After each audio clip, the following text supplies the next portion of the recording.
বহুল কাঙ্ক্ষিত উড়ন্ত ট্যাক্সি চালু করতে যাচ্ছে মধ্যপ্রাচ্যের দেশ সংযুক্ত আরব আমিরাত। এর ফলে মাত্র ৩০ মিনিটে যাওয়া যাবে দুবাই। বৃহস্পতিবার দুবাই ভিত্তিক সংবাদ মাধ্যম খালিজ টাইমসের এক প্রতিবেদনে এই তথ্য জানানো হয়েছে। বলা হয়, ২০২৫ বা ২০২৬ সাল নাগাদ উড়ন্ত ট্যাক্সি সেবা চালু হবে আরব আমিরাতে।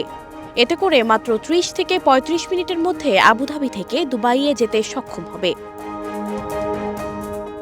চলতি বছরের ফেব্রুয়ারিতে দুবাইয়ের রোড অ্যান্ড ট্রান্সপোর্ট অথরিটির সঙ্গে চুক্তি স্বাক্ষরের ঘোষণা দেয় যুক্তরাষ্ট্র ভিত্তিক সংস্থা জোভি অ্যাভিয়েশন।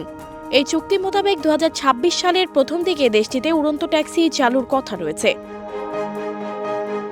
উড়ন্ত ট্যাক্সি প্রস্তুতকারী প্রতিষ্ঠান আর্চার্ড অ্যাভিয়েশন এবং আরব আমিরাতের aviation service operator Falcon aviation এরই মধ্যে আবুধাবি ও দুবাইয়ের গুরুত্বপূর্ণ স্থানগুলোতে অবকাঠামো নির্মাণের পরিকল্পনার ঘোষণা দিয়েছে। এছাড়া জোভি ও আর্চার উভয়ের চুক্তি হয়েছে আবুধাবি বিনিয়োগ অফিসের সঙ্গেও।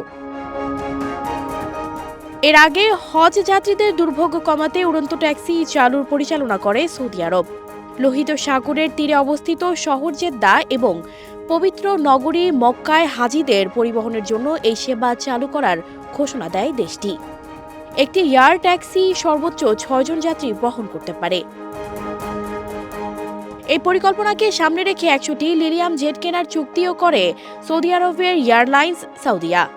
সংস্থাটি জানায়, জেদ্দার কিং আব্দুল আজিজ বিমানবন্দর থেকে গ্র্যান্ড মসজিদের কাছে মক্কা হোটেল ও অন্য পবিত্র স্থানগুলোর মধ্যে ওমরা পালনকারীদের যাতায়াত মসৃণ করতে এই উদ্যোগ নেওয়া হচ্ছে।